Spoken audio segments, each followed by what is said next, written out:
Trilhas da Democracia continua debatendo as lutas pela igualdade e pela diversidade na política e na sociedade em geral.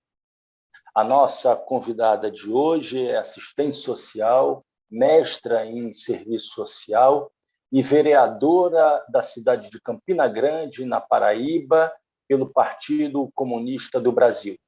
A nossa convidada é Jo Oliveira.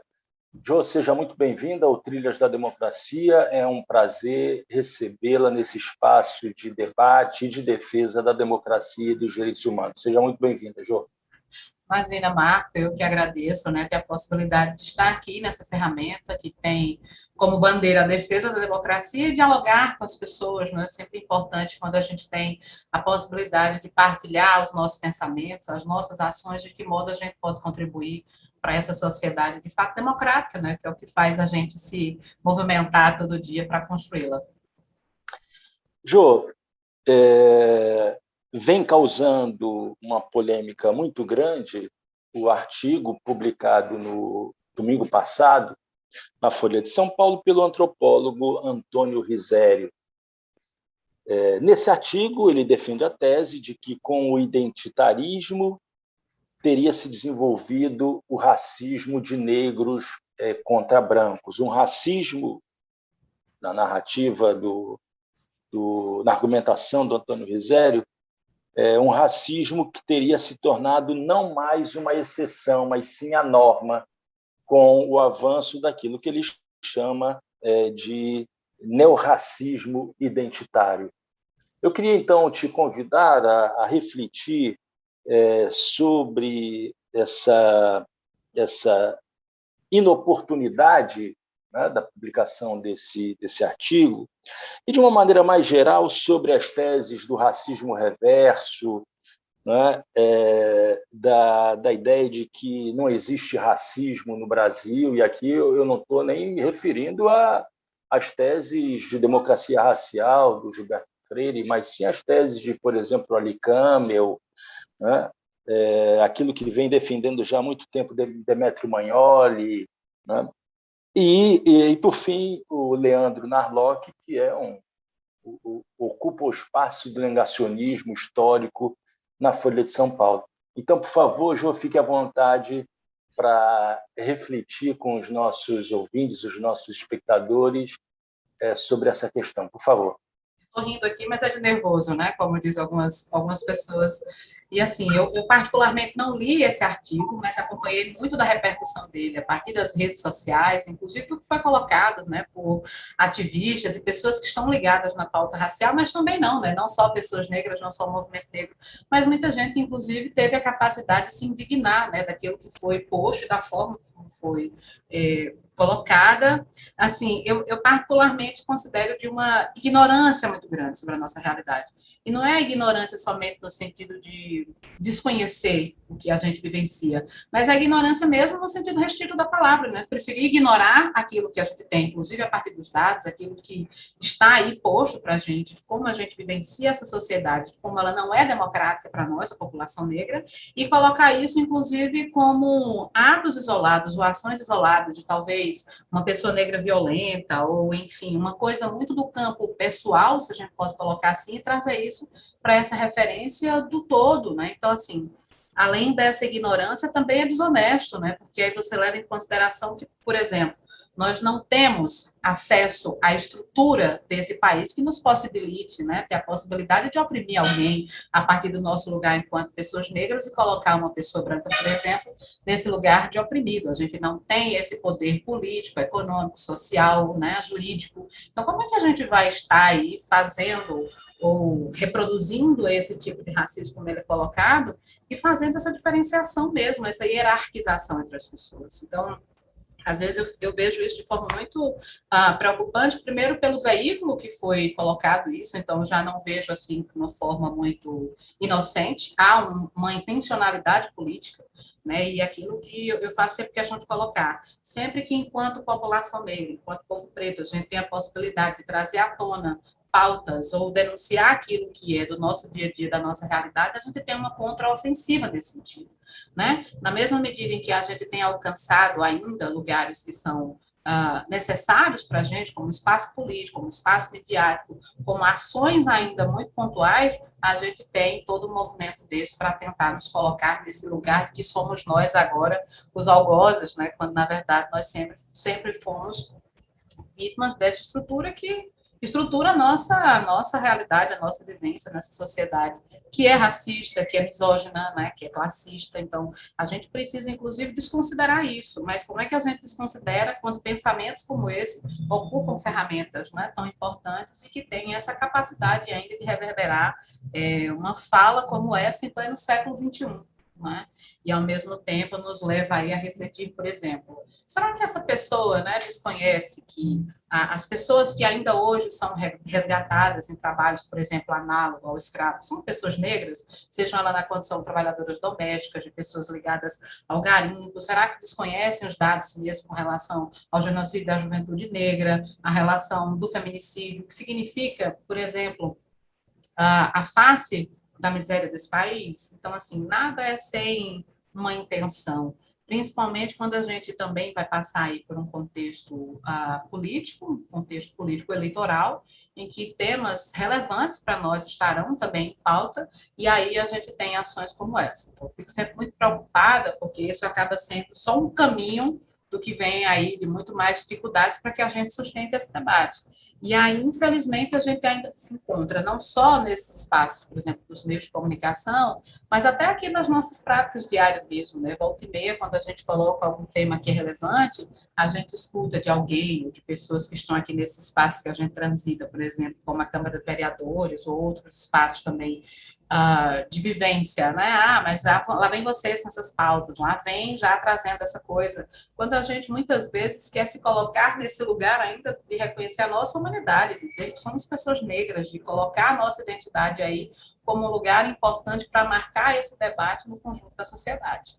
Então, são tarefas pesadas que nós teremos, obviamente nós não vamos retroceder, né, diante do que a gente tem feito, tem buscado de espaço, mas que nos deixem alerta, né, até porque são reedições de pensamentos que sempre balizaram aí essa construção desse mito da democracia racial, de que não existe racismo nesse país. Nós estamos passando por um novo processo, né, de reality shows, que volta e meia esses debates acontecem, já estão acontecendo, as redes sociais estão inundadas já de fala de pessoas que estão ocupando um lugar de visibilidade e trazendo como se o racismo não existisse na nossa sociedade, como se fôssemos todos iguais, mas a gente sabe que no dia a dia, que na prática dessa sociedade, a gente infelizmente não experimenta, né, essa sociedade de iguais. E é importante você ter dito isso, porque certamente o artigo do Antônio Rizzelli ficou limitado a uma parcela de formadores de opinião, de uma classe média, classe média alta, intelectualizada, né?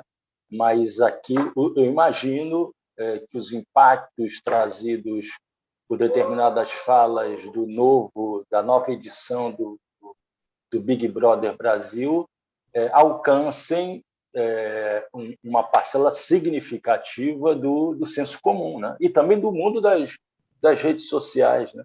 Como é que você percebe o bem ou o mal causado por esses programas que já vêm se tornando característicos, né? Com personagens que emitem falas contrárias ao politicamente correto, contrárias a um senso comum, digamos, democrático, né?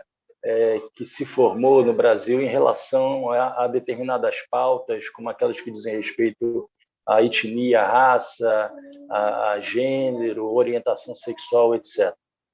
Marco, às vezes eu tenho a impressão que essas pessoas são escolhidas a dedo, assim, da mesma medida que se escolhe colocar uma pessoa que tem um perfil, você possa apelar para a meritocracia e colocar como exemplo para a sociedade, ó, essa pessoa venceu pelos seus esforços, então é possível para você, né? Também se coloca ou se procura, sei lá, perfis que também meio que reproduzam isso, para dizer, ó, quem está dizendo é uma pessoa negra que está ocupando determinado espaço, então é relevante também por ser isso, então é um perigo muito grande. Eu, como particularmente acompanhei já algumas edições, e volta e meia olho, né, o que são esses reality shows, eu tenho muita preocupação nesse sentido. Mas, ao mesmo tempo, também a gente tem a possibilidade de aproveitar essas determinadas falas e fazendo essa conversa, né? Quantas vezes eu não conversei com outras pessoas de outros espaços, e até acompanhando mesmo esse debate das redes sociais, para saber o que, que as pessoas estão colocando, até que ponto elas concordam, como é que elas apresentam o contraponto. Então, também é um espaço para que a gente possa fazer aí as nossas colocações, trazer, ó, isso é um equívoco, ou não, isso aqui está correto, sabe? Então, assim, infelizmente, também é um retrato do que a gente tem na nossa sociedade, mas que eu percebo cada vez mais a possibilidade de a gente fazer esse debate. Nem sempre, infelizmente, com a mesma proporção que você tem, né, por estar nesse lugar de muito maior visibilidade, mas também de não deixar passar, sabe? É fundamental que a gente também tenha esse entendimento. Agora, o perigo está, como eu disse, né, no que se escolhe como referência para colocar, muitas vezes, nesses lugares. João, você acha que vai além de audiência de luta desenfreada por audiência, seja no caso da Rede Globo, seja no caso da Folha de São Paulo, levantar essas falas polêmicas, ou existe, na verdade, um projeto político, uma intencionalidade ético-política por trás do espaço que se abre nesses dois grandes espaços de mídia tradicional, como o Globo e a Rede Globo e a Folha de São Paulo? Eu sou cada vez mais convencida que faz parte mesmo de um projeto, mas não tem como. No momento de efervescência como esse, que a gente tem esse debate, que precisa fazer esse debate no conjunto da sociedade sobre nos reconhecermos enquanto população negra, enquanto população brasileira, acompanhar quem nós somos a partir das diferenças, mas aquilo que nos unifica, aquilo que nos torna, né, a pessoas, enfim, brasileiros e brasileiras, a gente traz debate como esse, e debates muitas vezes até requentados e que muitas vezes superados mesmo do ponto de vista científico, dessa produção acadêmica que nós temos contribuído, inclusive enquanto população negra, a partir dos nossos olhares, daquilo do que a gente lê, daquilo que a gente escreve.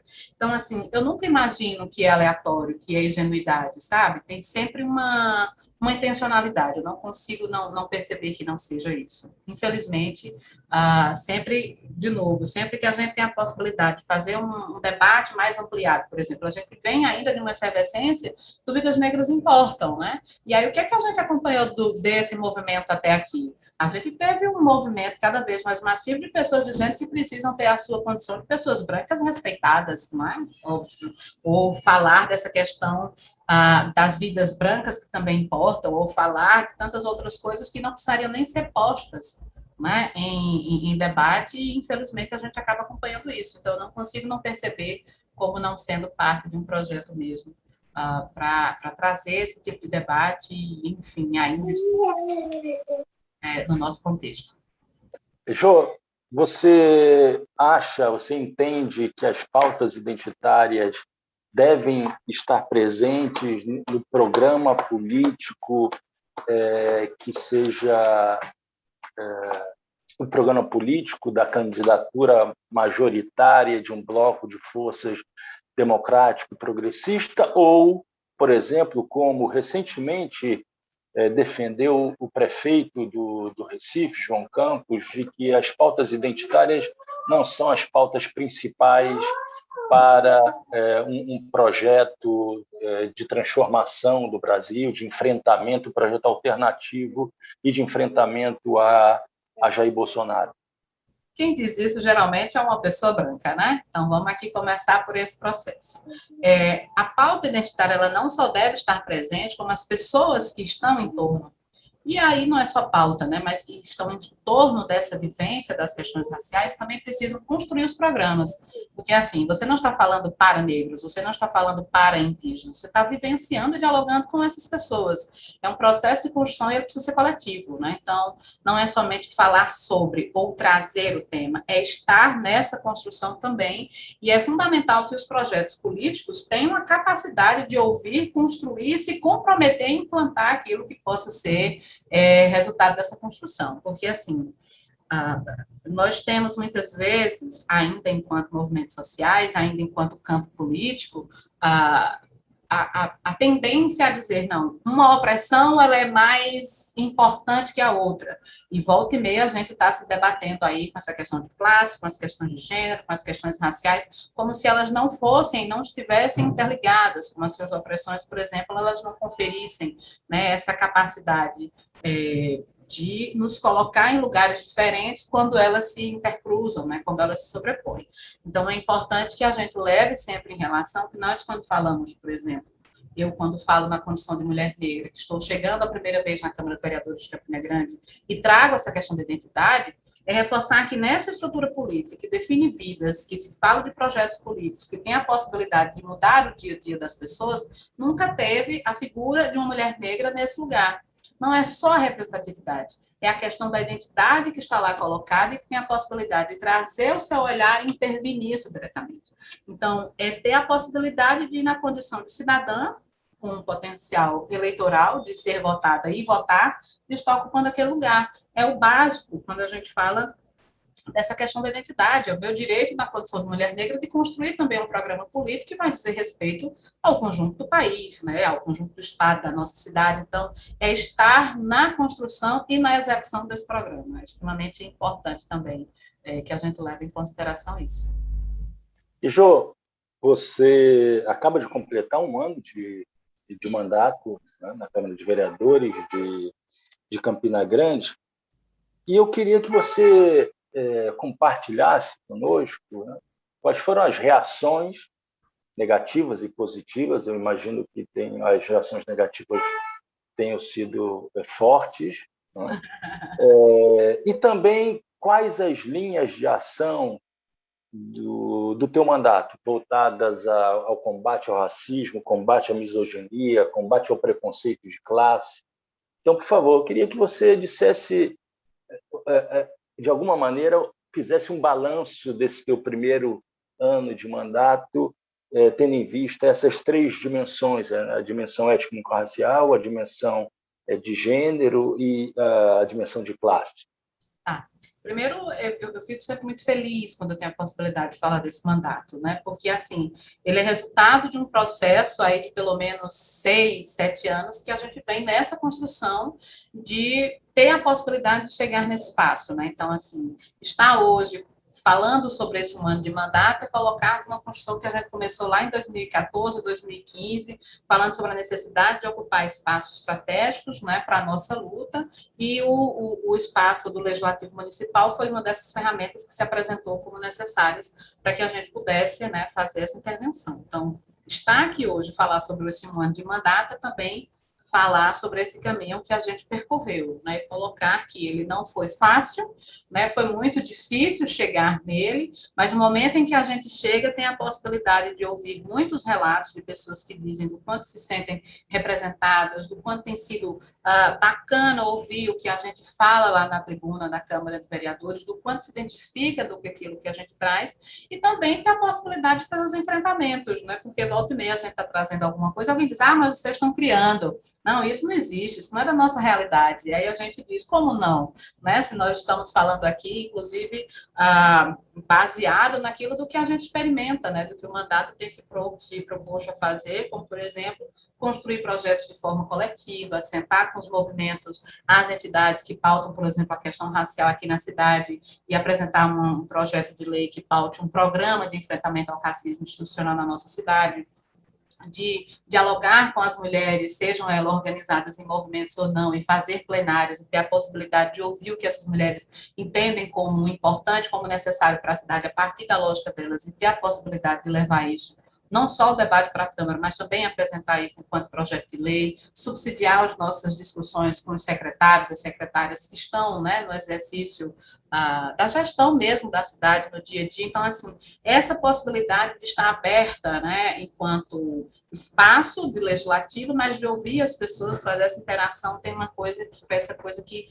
marcou muito o nosso ano de mandato. Eu sou particularmente muito feliz por isso, porque a cada lugar que a gente chega, a cada possibilidade que a gente tem de ouvir as pessoas, a gente recebe uma proposta, a gente recebe uma sugestão, a gente recebe até mesmo a reclamação, quando ela também vem junto com uma proposta. Então, estar aberta a isso foi o que fez assim, o nosso diferencial, para trazer essas vozes, né, no que diz respeito ao recorte de gênero, a questão da construção racial, ouvir os trabalhadores e a trabalhadora, levar as entidades, né, para os espaços da Câmara de Vereadores, abrir tribuna livre, conversar com essas pessoas também nesse espaço legislativo, foi assim, foi foi muito importante e eu me sinto assim muito feliz, né, por estar neste um ano comemorando os resultados que nós comemoramos, por exemplo, seja da nossa produção parlamentar, mas principalmente o reconhecimento que a gente tem junto às pessoas, né, que nos confiaram esse espaço e que garantem essa relação, né, de ter essa possibilidade de continuar construindo, continuar acreditando,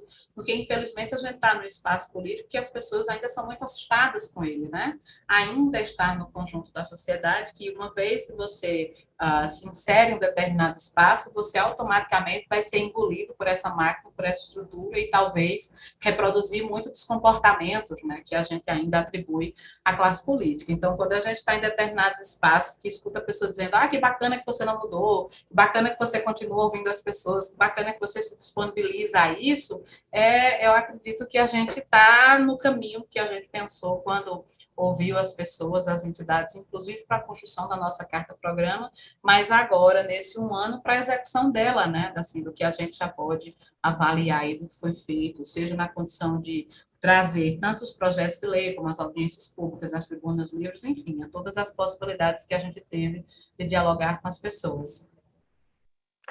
Jô, você é vereadora numa cidade em que existe uma oligarquia dominante, e a oligarquia dos Cunha Lima, né, que são muito fortes, né, dentro do PSDB, né, ou pelo menos foram fortes em algum momento dentro do PSDB. Eu queria te perguntar sobre os cenários existentes na disputa política em Campina Grande, se você puder também, na Paraíba, em geral, tendo visto essa disputa que se avizinha entre Lula e Bolsonaro. Por favor, Jô. Muito sofrido, né, falar do nosso lugar enquanto um campo, né, um campo progressista de esquerda, como esse lugar que nós nos identificamos e experimentamos a nossa vivência política, e falar de Campina Grande. Inclusive é um debate eterno entre nós aqui, né, da esquerda, se Campina é uma cidade conservadora ou não. Mas a gente tem uma referência, como você colocou, e infelizmente nós somos conhecidos e conhecidas lá fora como a Ilha Tucana, exatamente por conta dessa relação que você traz, familiar, oligárquica, e essa relação direta com a política. E aí não só esse clã, né, esse grupo familiar, mas existem os Ribeiros, existem os Vitais, que estão aí na política há muito tempo, muitas vezes dando as linhas e nos colocando nesse lugar aqui de que, infelizmente, a política, muitas vezes, você só muda o primeiro nome, seja no espaço da Câmara, seja no espaço da Assembleia, mas o sobrenome ele está lá posto e garantido como esse lugar de referência.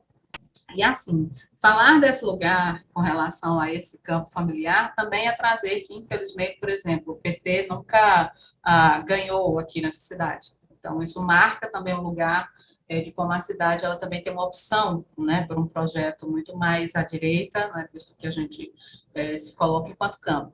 Mas também é um desafio, né, porque ao mesmo tempo em que a gente tem essa vivência, a gente experimenta também situações como essa que, por exemplo, traz a nossa eleição ou que traz a possibilidade de a gente ter pessoas que se colocam na disputa e que apresentam um outro contraponto óbvio, né, dentro do que está posto historicamente na nossa cidade. Assim, eu tenho sentido ventos muito mais de mudança, sabe? Assim, a gente tem que dar a possibilidade de fazer esses diálogos, a gente tem que dar a possibilidade de estar no conjunto da sociedade, ouvindo também o que elas pensam a respeito. E nesse contexto em que nós estamos vivenciando esse desastre do que tem sido a gestão Bolsonaro, isso tem ficado muito mais marcado.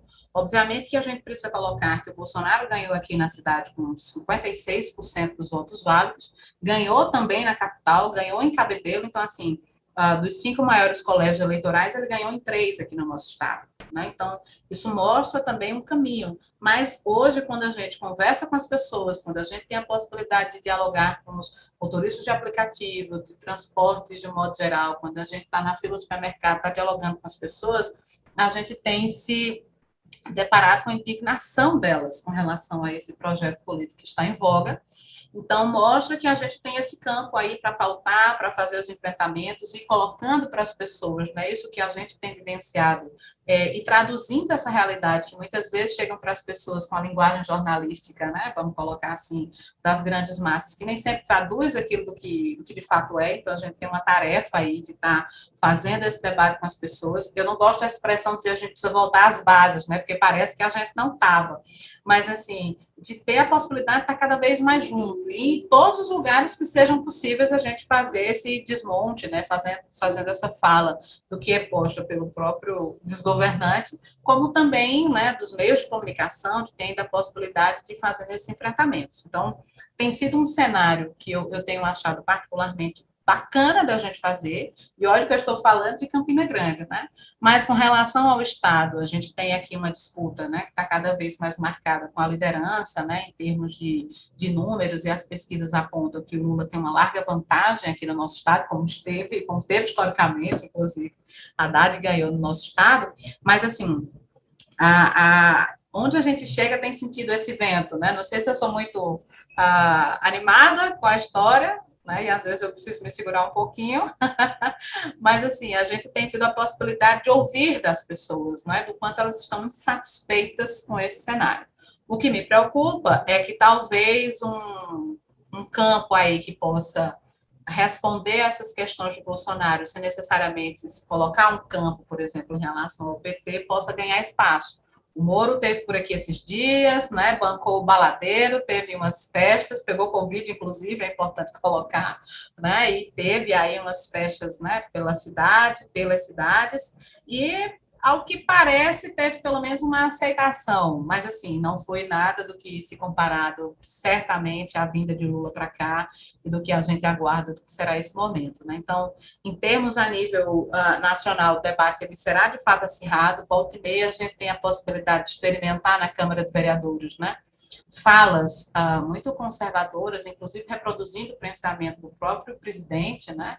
Ainda muito imbuída daquele caráter, né, que a esquerda enfim, apresenta o pior para a família, apresenta o pior para a sociedade, quando a gente sabe que não é isso e tem a possibilidade de fazer esses enfrentamentos. Então, isso muitas vezes também me mostra qual será a tônica desse debate para as eleições de 2022, e já deixa a gente ali mais ou menos entendendo quais caminhos que a gente pode ir respondendo, né, à medida que esses temas, por exemplo, forem chegando para a gente. Jo, eu queria agora conversar um pouco sobre a proposta de federação. Né?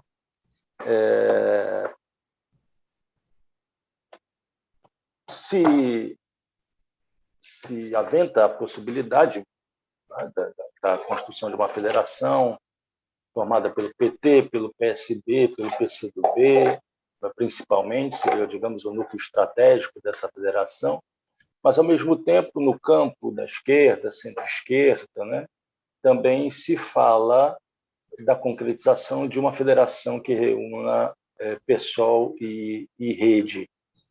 Você, em primeiro lugar, você é simpática à ideia de federação? Você concorda? Você faz a defesa da ideia de federação? Por quais razões? Né?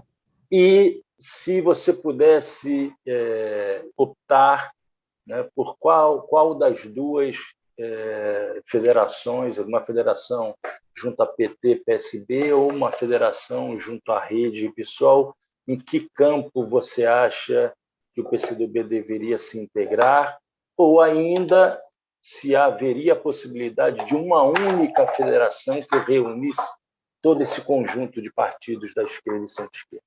A nossa frente ampla, né?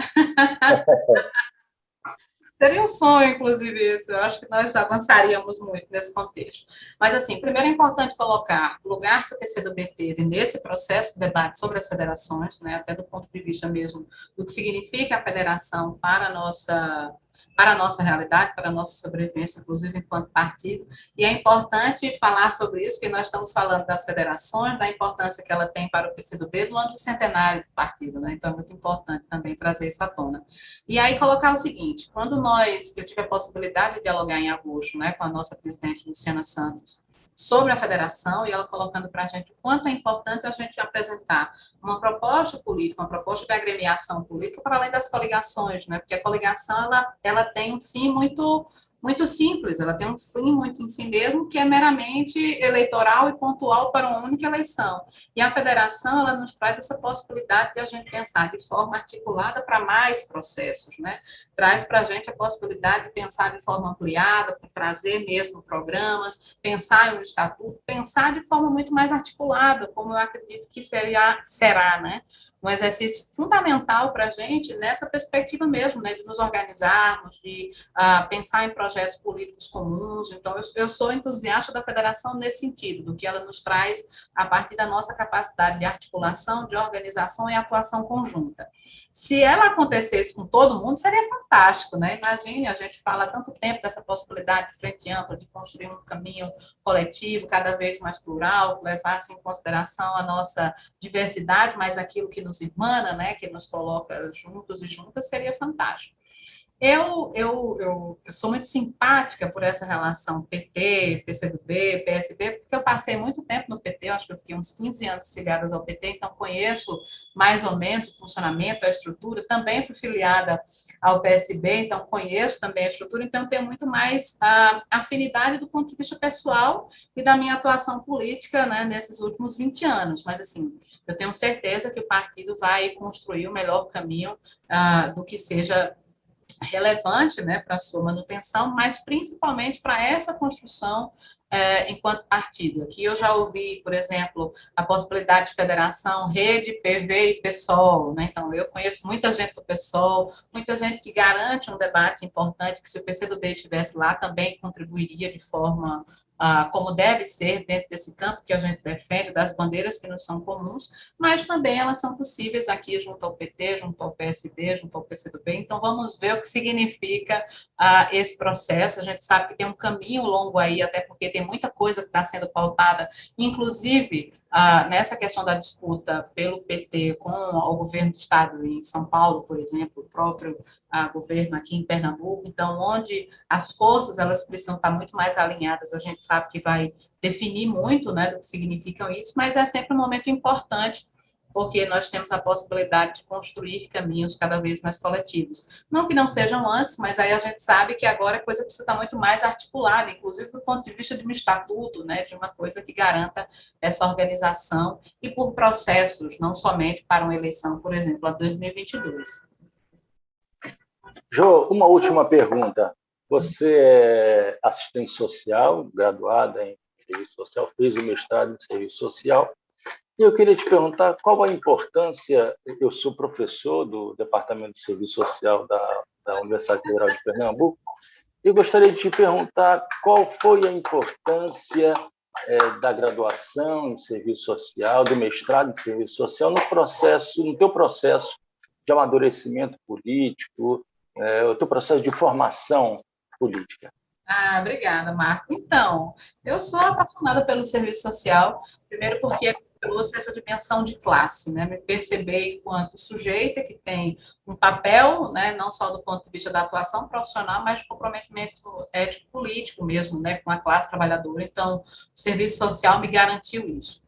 E, a partir do serviço social, eu tive a possibilidade de conhecer os movimentos sociais, porque quando eu entrei, né, para a graduação em serviço social, eu conheci o movimento estudantil, o movimento dos trabalhadores rurais sem terra, conheci o Partido dos Trabalhadores. Então, toda essa relação, né, com a luta veio mesmo com o serviço social. Então, além da dimensão profissional, né, também essa dimensão da militância e essa atuação me foi possível a partir do serviço social. Então, sempre que eu encontro alguém que foi lá do serviço social e a gente se esbarra muito, né, com assistentes sociais, professores, a gente diz que está num tantinho ali de dominar o mundo, né? Então, eu acredito que a gente tem essa possibilidade, o serviço social foi e é fundamental, assim, para a minha leitura, né, das realidades, ou da realidade que a gente vivencia, e de como a gente pode se movimentar aí, fortalecendo o nosso lugar e a nossa compreensão a partir da luta de classes, e tendo a possibilidade, por exemplo, no mestrado, juntar não somente o serviço social, mas aí também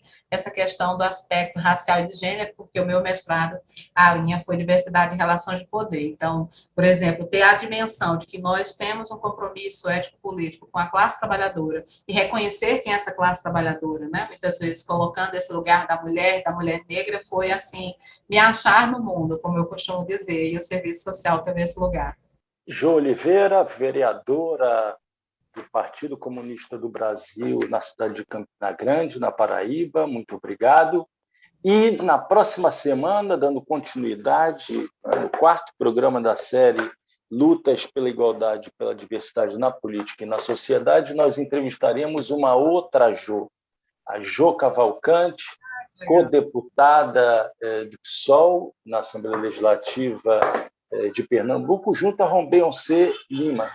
Né? Então, nós temos um encontro marcado na próxima semana. Até lá.